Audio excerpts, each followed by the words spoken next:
Sveiki, vecāki! Vai zinājāt, ka arī jūs varat pieslēgties un izmantot mācību platformu Soma, lai ikdienā palīdzētu saviem skolēniem daudzpusīgi apgūt mācību priekšmetus? Somas lietošana ir ērta. Dodieties uz soma.lv, un ja skola ir abonējusi mācību platformu, jūs Somā varat pieslēgties ar savu e-klases vai MyCube kontu.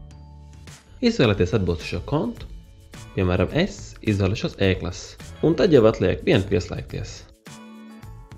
Vai arī vienkārši atrodiet Soma adresi e-klasē, un jūs būsiet jau ielogojušies platformā. Somā jūs varat atrast mācību grāmatas, rokas grāmatas un uzdevumu krājumus no dažādiem gadiem.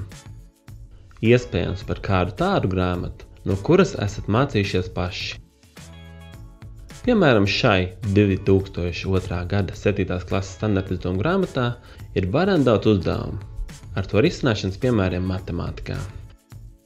Mūsu sarunās skolēni norāda, ka bieži mēdz izmantot citu gadu grāmatas, kad saskarās ar kādu tēmu, ko klasē līdz galam nav izdevies iemācīties. Iespējams, šī pieeja varētu noderēt arī jūsu bērnam. Tāpat Somā pieejamas simtiem interaktīvu vietējumu, kas palīdzēs jūsu skolēnam apgūt un nostiprināt savas zināšanas. Nepieciešams atkārtot par tiešās runas izmantošanu latviešu valodā vai Pitagora teorēmu matemātikā? Nekāda problēma. Somā to var iemācīties. Vietgrāmatas saturs ir atbilstošs mācību programmai, un pie tā ikdienā strādā, un to regulāri atjauno zinoši izglītības speciālisti. Viss veidots, lai palīdzētu skolēniem iemācīties tēmu, kā arī izmantotas tehnoloģiju priekšrocības. Vietējumās bieži būs atrodams vizualizācijas, papildus uzdevumi un skaidrojumi video formātā. Piemēram, tēmā, kur rodas elektroenerģija. Lai skolēniem būtu vienkāršāk saprast un nostiprināt zināšanas, skaidrojums papildināts ar uzskatāmām animācijām. Taču ar to viss vēl nebeidzas. Vietgrāmatās var ne tikai apgūt saturu, bet arī skolēni pārliecināties par savām zināšanām ar pašpārbaudes testu palīdzību.